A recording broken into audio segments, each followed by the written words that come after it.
Little girl crashes her father's wedding to reveal a terrible secret. The grand oak doors of Rosewood Manor stood tall against the afternoon sun, their brass handles gleaming as perfectly as everything else at this picture-perfect wedding. Inside, 200 guests sat in white wooden chairs arranged in pristine rows across the manicured garden terrace. Crystal chandeliers hung from temporary pavilion structures, casting rainbow prisms across the sea of designer dresses and tailored suits. At the altar, draped in cascading white roses and baby's breath, stood Jamal Richardson, a man who had worked his way from nothing to everything. His custom-tailored charcoal tuxedo couldn't hide the nervous energy radiating from his tall, athletic frame. At 38, he had built a tech empire from scratch, but today he felt like a teenager on his first date. Beside him stood Veronica Sterling, a vision in ivory silk and French lace. Her blonde hair was swept into an elegant chignon, adorned with pearls that caught the light with every graceful movement of her head. She was everything society pages called perfection, poised, beautiful, and effortlessly sophisticated.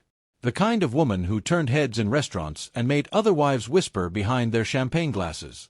The string quartet began the processional, their melody floating across the garden like a gentle breeze. Guests turned in their seats, phones discreetly raised to capture the moment. This was the wedding of the year, the successful black entrepreneur and the socialite heiress, a modern fairy tale that would grace magazine covers for months. But fairy tales, as Maya Richardson knew all too well, weren't always what they seemed. If you're already hooked by this dramatic setup, drop a comment below and let us know where you're watching from. And don't forget to hit that subscribe button. You won't want to miss what happens next. 10-year-old Maya sat in the back corner of her grandmother's modest apartment, 3 miles away from all the celebration. Her small hands gripped the edges of a pale blue dress, the same one that should have been her flower girl outfit. The dress her father had bought her weeks ago, before everything changed, before the argument started, before the terrible truth became too heavy for her small shoulders to carry alone. Her grandmother, Patricia, moved around the kitchen with practiced efficiency, but Maya could see the worry lines deepening around her eyes. "Baby, your daddy's gonna wonder where you are," Patricia said softly, glancing at the clock. Maya's dark eyes, so much like her father's, filled with determination. "He needs to know, Grandma. He needs to know what she really is." Patricia stopped stirring the pot of greens and turned to face her granddaughter. At 72, she had seen enough of life to recognize when a child was carrying adult-sized pain. "What exactly are you planning to do, sweet girl?" Maya stood up, smoothing down her dress with small, steady hands. "I'm going to tell the truth, even if nobody believes me." Back at Rosewood Manor, the ceremony was reaching its crescendo. Jamal gazed into Veronica's crystal blue eyes, completely unaware that his world was about to shatter into a million pieces. "Jamal," the officiant began, his voice carrying across the garden, "do you take Veronica to be your lawfully wedded wife, to have and to hold, in sickness and in health, for richer or poorer, for better or worse, until death do you part?" Jamal's voice was strong and clear. "I do." The crowd smiled. Phones captured the moment. Someone's aunt dabbed her eyes with a lace handkerchief. "Veronica," the officiant continued, "do you take Jamal to be your lawfully wedded husband, to have and to hold, in sickness and in health, for richer or poorer, for better or worse, until death do you part?" Veronica's smile was radiant, her voice like honey. "I do." But just as the officiant opened his mouth to pronounce them husband and wife, the massive oak doors burst open with a sound that echoed across the garden like thunder. Every head turned. Every conversation stopped. Even the birds seemed to pause their singing. Maya Richardson stood in the doorway, her small frame silhouetted against the bright hallway behind her. Her pale blue dress was slightly wrinkled from the taxi ride, her hair ribbons askew from running, but her eyes blazed with a courage that belonged to someone 3 times her age. Viewer engagement. The tension is building. Where are you watching this unfold? Drop your location in the comments and smash that subscribe button. This story is about to get even more intense. "Maya." Jamal's voice cracked with confusion and embarrassment. "Sweetheart, what are you doing here?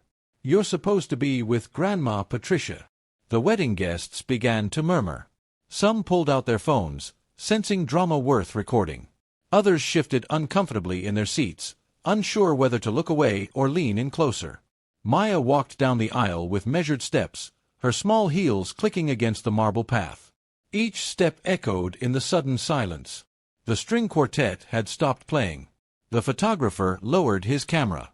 Even the catering staff peeked around corners to witness whatever was about to unfold. "Daddy," Maya's voice carried clearly across the garden, "you told me to always trust you.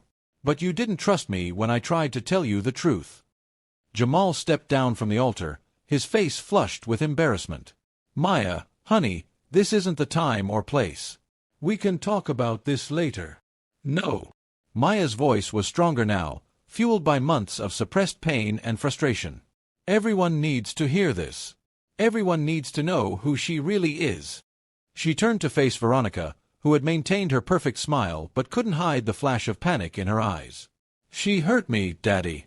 When you weren't home, she hurt me with her words. She told me I was ugly, that my skin was too dark, that I'd never be good enough for this family.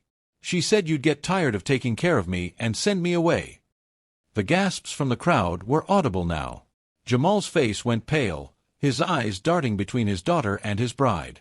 Veronica stepped forward, her voice smooth as silk but with an edge sharp enough to cut glass. "Jamal, she's obviously confused. Children sometimes misinterpret adult conversations." "I'm not confused."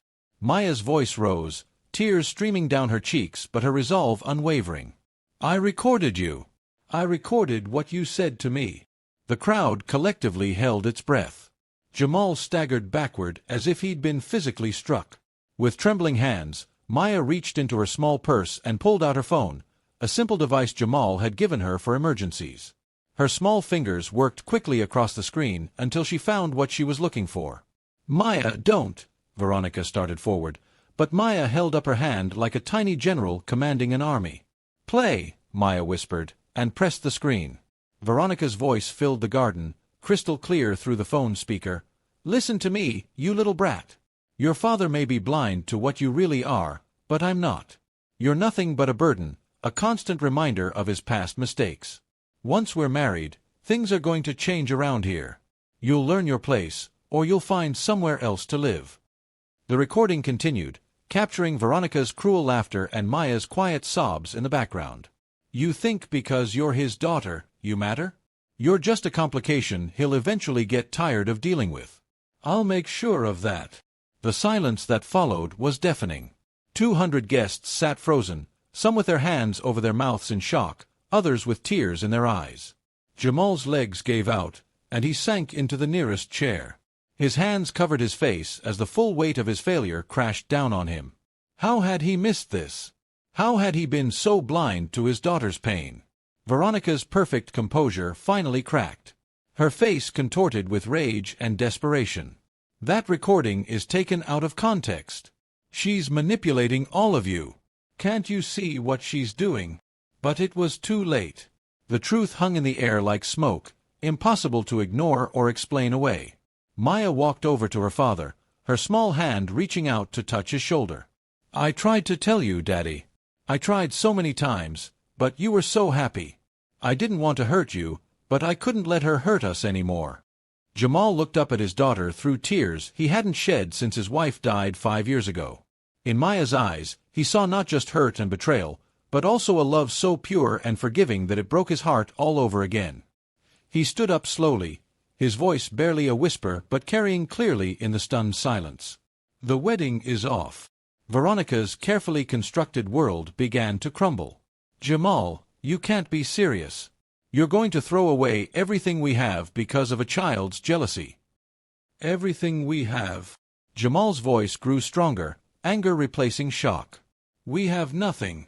You've been lying to me, manipulating me, and worst of all, you've been terrorizing my daughter. The most important person in my world." He turned to face the crowd of guests, many of whom were family friends and business associates. "I apologize for this disruption. There will be no wedding today. Thank you for coming, and please, enjoy the reception. Don't let our problems ruin your afternoon." As guests began to murmur and slowly file out, some stopping to pat Jamal on the shoulder or ruffle Maya's hair in support, Veronica made one last desperate attempt. "You'll regret this, Jamal.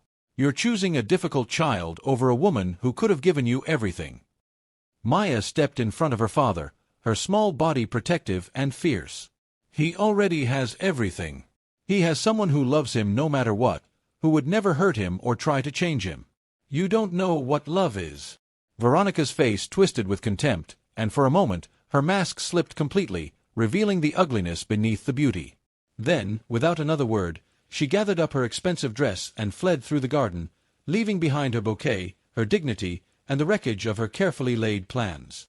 Father and daughter stood alone at the altar, surrounded by scattered rose petals and the remnants of what should have been a celebration. Jamal knelt down and pulled Maya into his arms, holding her like he should have been holding her all along.